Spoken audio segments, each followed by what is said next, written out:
Hi hello welcome. मैं हूँ आपके साथ सरगम पंच श्रीवास्तव और आज हमारे साथ एक ऐसी अभिनेत्री जुड़ गई है जो कि ना सिर्फ अपने अभिनय से लोगों के दिलों पे राज करती हैं बल्कि अपनी बेबाकी की वजह से भी, क्योंकि वो खुलकर अपनी राय लोगों के साथ साझा करती है। आप पहचान ही गए होंगे, हमारे साथ ऋचा चड्ढा है। Warm welcome to you Richa. TV 9 Bharatvarsh के डिजिटल प्लेटफॉर्म पे बहुत बहुत स्वागत है आपका। Thank you so much. Thank you. Thank you for that introduction. नहीं रहा कोरोना वायरस की वजह से, Mm. बॉलीवुड को बहुत ज्यादा नुकसान हुआ, बट ऑब्वियसली डिजिटल प्लेटफॉर्म ने लोगों का काफी ज्यादा मनोरंजन किया इस समय। लेकिन अब आपकी फिल्म शकीला थिएटर्स पर आने वाली है। जी। आपको लगता है कि लोग जाएंगे, क्योंकि अभी भी लोगों के मन में डर है बाहर जाने की? आ, मुझे देखिए, मैं तो हम लोग तो सिनेमा से ही हैं, तो हमारे लिए फिल्मों का फिल्म हॉल में देखना बहुत एक अलग प्रोसेस होता है। तो आई थिंक मैं खुद भी बहुत दिन बाद टेनेट देखने हॉल में गई। तो आई होप कि जो लोग बहुत बोर हो रहे होंगे या जो जिनमें एंटीबॉडीज हैं, जो सेफ फील कर रहे हैं, वो जरूर हॉल में जाके देखेंगे फिल्म। ऑब्वियसली आइडियल सिनेरियो नहीं है। हम चाहते तो मतलब फिल्म इस साल की शुरुआत में रिलीज होनी चाहिए थी, but because of the pandemic that was not practical. तो अभी हम प्रोड्यूसर डायरेक्टर को ज्यादा देर रोक भी नहीं सकते कि आप मत हम्म। करिए रिलीज एक रेडी फिल्म को लेकर। सबकी अपनी अपनी वजह होती है, तो ये अब रिलीज हो रही है। अब इससे ज्यादा कुछ कह नहीं सकते एक्सेप्ट कि all the best to the team. I hope सबको अच्छी लगे। एब्सोल्युटली, बट कहीं ना कहीं आपको लगता है कि थिएटर में फिल्म देखने का जो मजा होता है वो अलग ही होता है, जी। और उसे हम सब मिस कर रहे हैं बहुत लंबे समय से। थिएटर में फिल्म देखने का मजा अलग होता है, क्योंकि cinema experience is cinema experience, you know, no matter what anybody says. Right. बड़े पर्दे पे कुछ देखना या वो बहुत अलग रहता है। ओटीटी पे कुछ देखना ऑलमोस्ट टीवी देखने जैसा होता है। आपके पास रिमोट होता है, आप घर में बैठे होते हैं, आप चाहें तो मतलब मोबाइल पे भी देख सकते हैं। तो उस तरह का आई थिंक सिनेमा एक्सपीरियंस है सिनेमा एक्सपीरियंस, जिसमें आप दूसरे लोगों के साथ भी देखते हैं चीज। तो वो डेफिनेटली लोग मिस करेंगे। आई थिंक इसी हम्म। वजह से इन्होंने इतना वेट भी किया। और साउथ में 4 भाषाओं में आ रही है फिल्म, तो उसकी बड़ी वजह ये भी होगी कि शायद वहाँ डिमांड होगी सिनेमाज में ऐसी फिल्म की अभी इस वक्त। और वहाँ के ही पर्सनालिटी है, वहाँ का ही कल्ट फिगर है। इसलिए मुझे हम्म। ज्यादा उत्सुकता है जानने के लिए कि वो लोग क्या सोचते हैं। और जो मुझे इस बात को जानने की उत्सुकता है कि मैंने आपकी एक तस्वीर देखी थी कुछ शकीला के साथ, और उन्होंने कहा भी था एक इंटरव्यू में कि मेरे जीते जी मेरी बायोपिक आई। इस बात की मुझे बहुत खुशी है। आप उनसे मिली। मतलब 2 दशक उन्होंने लोगों के दिलों पे राज किया, साउथ के लोगों पर। किस जी तरीके जी। की पर्सनालिटी वो है, उन पर ये फिल्म बनी है। इससे पहले हमने देखा स्मिता पर आई थी डर्टी पिक्चर। हम देखते हैं इस तरीके के सेक्स सिंबल्स को, तमाम तरीके की बातें लोग कहते हैं, हम एक चित्रण करते हैं सिनेमा के जरिए। पर उनसे मिलने का अनुभव कैसा रहा? उनसे मिलने का अनुभव बहुत अच्छा रहा। मैं एक्चुअली उनसे मिले बिना मैं ये शायद ये फिल्म करती भी नहीं, क्योंकि मेरे लिए जानना जरूरी था कि हमारे पास उनकी पूरी सहमति और कंसेंट है उनकी लाइफ के हम्म। बारे में पिक्चर बनाने से पहले। और फिर मुझे पता चला कि उन्होंने ही अपनी जिंदगी, अपनी बात आगे कहने के लिए एक किताब लिखी थी, जिस किताब पे से स्क्रिप्ट बेस्ड है। तो फिर मुझे थोड़ा आश्वासन हो गया कि सब सही है। और मैं उनसे जानना चाहती थी कि कैसी कैसी बात, कौन सी बातें हैं जो वो बताना चाहती हैं लोगों को, जो सामने आए हम्म। तो उनको खुशी होगी। उन्होंने ऐसी कोई डिमांड भी प्रेजेंट नहीं की, बस वो अपने बारे, मैं उनको खाली ऑब्जर्व कर रही थी किस तरह की हैं वो। और मुझे बहुत क्यूट सी लगी वो, बहुत नाइव सी, उनमें एक बचपना है। तो वो सारी चीजें मुझे बहुत इंटरेस्टिंग लगी। और उनको उनको पर्दे पे उतारना मुझे लगा वो जरूरी था कि लोग देखें कि वो मतलब ऐसे ऐसे किरदार बहुत अप्रिशिएट तो होते ही हैं, पर हम्म। छुप छुप के, कोई सामने से नहीं करता। क्योंकि सामने से उनको अप्रिशिएट करना, ये मान लेना होगा कि हम ये फिल्में देखते हैं, जो कि कोई करने को तैयार नहीं होता। तो उनकी लाइफ में जो भी बीता, उनकी मदर, फैमिली को उन्होंने जो जो सपोर्ट किया, जो हम्म। प्यार की तलाश, बट बहुत बड़े सुपरस्टार से उनको ऑलमोस्ट जान का खतरा हो जाना, वो सारी चीजें हैं फिल्म में। बट बहुत साउथ फ्लेवर की फिल्म है, मैं आपको पहले बता दूं।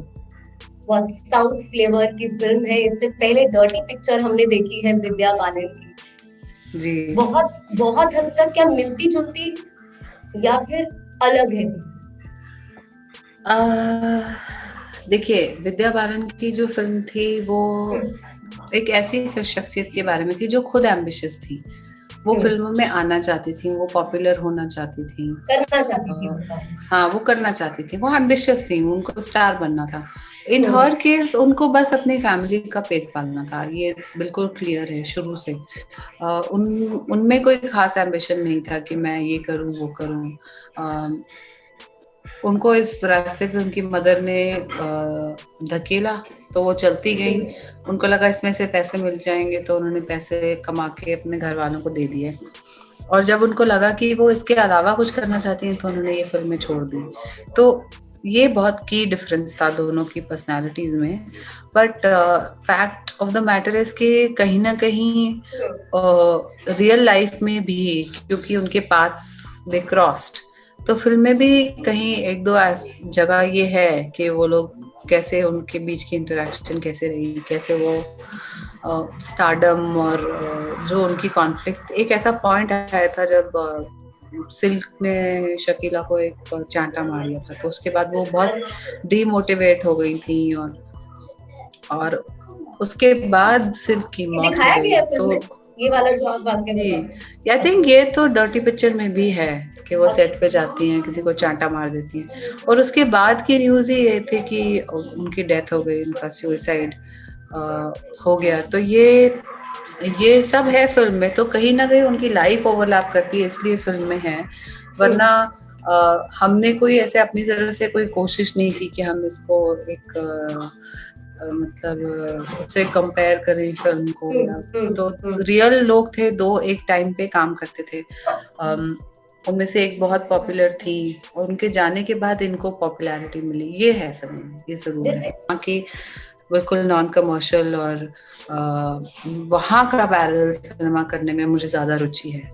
पैरेलल सिनेमा की यहाँ पे बात हो रही है Richa, all this while that you have been in the industry, जितनी भी तमाम फिल्में आपने की हैं वो बहुत ही नॉन कमर्शियल नहीं कहूंगी, बहुत ही डिफरेंट फ्लेवर उनका रहता है, बहुत आर्टिस्टिक किस्म की फिल्में आपने की हैं। कोई खास कारण, आप कंटेंट पे हमेशा फोकस करते हुए चलती हैं और एकदम ऑफ बीट फिल्में पसंद करती हैं? नहीं, ऐसा देखिए, हर तरह की फिल्में करती हूँ मैं। कई बार मेरे एक्सपेरिमेंट फेल भी हो जाते हैं। शकीला भी एक एक्सपेरिमेंट है, ये हो सकता है ये भी फेल हो जाए, क्योंकि ये सिंगल स्क्रीन का एक एक्सपेरिमेंट मैंने किया पहली बार, कमर्शियल टाइप का। देखिए, दो तरीके होते हैं अपने मैसेज को आगे पहुंचाने के। या तो एक बहुत आप सेंसिटिव आर्ट हाउस टाइप की फिल्म बनाए जो फेस्टिवल्स में जाए, लोगों को देखे, पूरी दुनिया में उसकी बात हो, वो एक तरीका। और दूसरा तरीका है कि जिस तबके की बात हो रही है, जिस तरह के लोग शकीला की फिल्में जाके हॉल में देखते हैं, उन्हीं को एड्रेस किया जाए, उन्हीं उस तरह से जिससे मैसेजिंग उनके लिए क्लियर हो, जो मैसेजिंग है फिल्म की वो उनके लिए क्लियर हो। तो ये दोनों तरीके होते हैं बात कहने के। इस बार हमने थोड़ा सा कमर्शियल एक रूट लिया। एक्टर तो दोनों ही हम आसान किया, पंकज जी और मैं, पर बात चाहे वो हो भी रही हो, यहाँ पे बात कहने का तरीका बहुत अलग है। और बहुत सारी फिल्में जो बिल्कुल प्योर कमर्शियल फिल्में, जैसे कि फुकरे वगैरह, उसमें कोई इतना सोचता नहीं है कि कंटेंट वगैरह, just about having fun sometimes, you know. और एक्टर के लिए फिल्में करने की अलग अलग, कोई भी प्रोजेक्ट करने की अलग अलग वजह होती है। कई बार ये होता है कि डायरेक्टर आपको पसंद है, कई बार आपको सिर्फ सब्जेक्ट पसंद है, ना डायरेक्टर पसंद है, ना स्क्रिप्ट पसंद है, और आप कन्विक्शन पे उसको खींच लेते हैं। कई बार मॉनिटरी कंसिडरेशन होती है, कई बार प्योरली ऑफ कोर्स होता है कि हमारा जॉब है ना, ये कोई हॉबी थोड़ी है कि हम घर में बैठ के सिर्फ वो चुनिंदा फिल्में चुनेंगे जिनमें हमें कोई पेमेंट नहीं मिलती है, जो हम purely for the love of cinema करते हैं। तो ऑब्वियसली ऐसा होता है। हम कोई स्टार किड्स है नहीं कि हम 5-5 साल वेट करें और बिना किराए दिए बॉम्बे में रहें, तो हर तरह की कंसिडरेशन होती है। इसमें से वो नोबल कि हम आर्ट बना रहे हैं वो ख्याल निकाल देना चाहिए, क्योंकि जिनको आर्ट करना है, आर्ट बनाना है, वो जाहिर सी बात है वो करते हैं फिर। So coming back to the film, Richa, आपसे मैं यहाँ पे पूछना चाहूंगी कि किस तरीके से आपने खुद को प्रिपेयर किया, क्या वेट गेन करना पड़ा, क्योंकि ऑब्वियसली जितने भी हम साउथ स्टार्स को देखते हैं वो थोड़े से ओवरवेट या वहाँ पे इस तरीके के बॉडी स्ट्रक्चर को पसंद किया जाता है। कैसा जर्नी था, इसी के साथ इस सफर को भी यहाँ पे खत्म करते हैं। Not any more, I think वो सब लोग बहुत फिट हैं साउथ में भी अभी फिलहाल। ये 90s के दशक की बात है जब उनको दे लाइक टू वॉलuptuous women, और इसके लिए जाहिर सी बात है मुझे वेट गेन करना पड़ा, खास करके टमी पे, अपर बॉडी में बहुत सारा वेट गेन करना पड़ा, फ्राइड खाना खाना पड़ा। थोड़ी बहुत मैंने रिसर्च की, उनसे बातचीत की, कैसे मैं बनती थी, कैमरा, नागरा, VHS, किस तरह के प्रॉप्स होते थे, हीरोइन की कितनी इज्जत होती थी, क्या होता था। तो कुछ ऐसी इंटरेस्टिंग चीजें पता चली जो यहाँ पे हमने कभी नहीं देखी, मतलब बॉम्बे या नॉर्थ में, कि हीरो या हीरोइन का बहुत बड़ा कटआउट लगता है, फिर उसका दूध से वो लोग अभिषेक करते हैं, फिर बहुत प्यार देते हैं। हाँ, बहुत प्यार, और मतलब adulation to the next level. तो उस तरह का जो था वो शकीला को भी जो मिला वो सब हमने फिल्म में दिखाया है। उसकी थोड़ी रिसर्च करनी पड़ी क्योंकि यहाँ पे तो it was unheard of. Right, तो खूब सारी बातें आज हो गई। आपकी फिल्म शकीला थिएटर्स में आने वाली है। कोरोना वायरस की वजह से बहुत सारी चीजें डिले हुई हैं, उनमें से फिल्में तो थी और दूसरी थी आपकी शादी, जो कि बहुत लंबे समय से हेडलाइंस बनी हुई थी। तो जाते जाते ये भी बता दें रिचा कि कब देख सकते हैं हम आपको as a bride, because even I also recently got married, तो मैं भी देख रही थी यार, और कौन से कांग्रेचुलेशंस।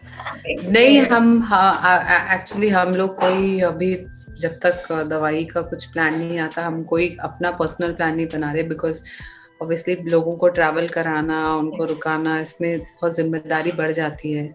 हम नहीं चाहेंगे वहाँ आके कोई बीमार हो जाए, इसलिए हमने अभी तक फिलहाल कोई प्लान नहीं बनाया है, डेट वेट फिक्स नहीं की। चलिए रिचा, ऑल द बेस्ट आपके इस फिल्म के लिए। और 25 दिसंबर को आ रही है, क्रिसमस पर आ रही है। लंबा इंतजार, लेकिन अब दर्शक इंतजार करेंगे आपकी इस बेहतरीन फिल्म का। बहुत बहुत शुक्रिया TV9 भारतवर्ष के डिजिटल प्लेटफॉर्म से बात करने का। Thank you so much, lovely interview, thank you. Okay. अड़ी सोमवार से शुक्रवार शाम 6 बजे सिर्फ TV9 भारतवर्ष पर।